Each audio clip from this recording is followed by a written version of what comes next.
ಮಂಜುಳ ಮಲ್ಲಿಕ ಮೋದಮಯ ಸವಿರುದಯ ಪ್ರೇಮಮಯ. 2 ನಿಮಿಷ ಎಂಟಿ ಮಗನ ಸೈಡ್ಗಿಟ್ಟೆ ಅನ್ಕೋ, ನನಗಿಂತ ದೊಡ್ಡ ರೌಡಿನೇ ಇಲ್ಲ ಕಣ ಬೆಂಗಳೂರಲ್ಲಿ. ಕಳ್ಸೋದ್ ಯಾರನ್ನ ಕಳಿಸ್ತೀಯ? ಕಳ್ಸೋ ಅನ್ಕೊಂತೀವಿ ಸರ್. ಕೆರಿಯರ್, ಸಾಧನೆ, ನೆಂಟರು, ಬ್ಲಡ್ ಇದು ಯಾವ್ದು ಇಲ್ಲ ಸರ್. ನನಗೆ ಗೊತ್ತಿರೋ ಪ್ರಕಾರ ಜಗತ್ತಲ್ಲಿರೋ ಗ್ರೇಟೆಸ್ಟ್ ರಿಲೇಶನ್ಶಿಪ್ ಹೆಸರೇ ಕರೆನ್ಸಿ ಸರ್. ಪ್ರಪಂಚ ತಲೆಕೆಳಗಾರು ಸರಿ, ಇವತ್ತು ರಾತ್ರಿ ಅವಳು ನಂಗೆ ಬೇಕು. ನನ್ನ ದೃಷ್ಟಿಗೆ ಹೆಣ್ಣು ಬಂದು ಪೂಜ್ಯ ಸ್ಥಾನ ಇದೆ. ನಿಂದು ನಾಯಿ ಬರೀತಿ. ಮೈ ಮೈನ್ ಇಸ್ ಡಿವೈನ್ ಲವ್.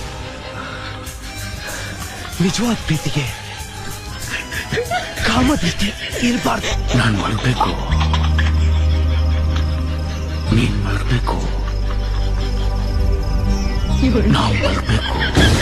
ಪ್ರೀತಿ ನಾನು ನರರಾಕ್ಷಸ, ನರನಾಡಿಯಲ್ಲೂ ನಿನಗೆ ವಶ.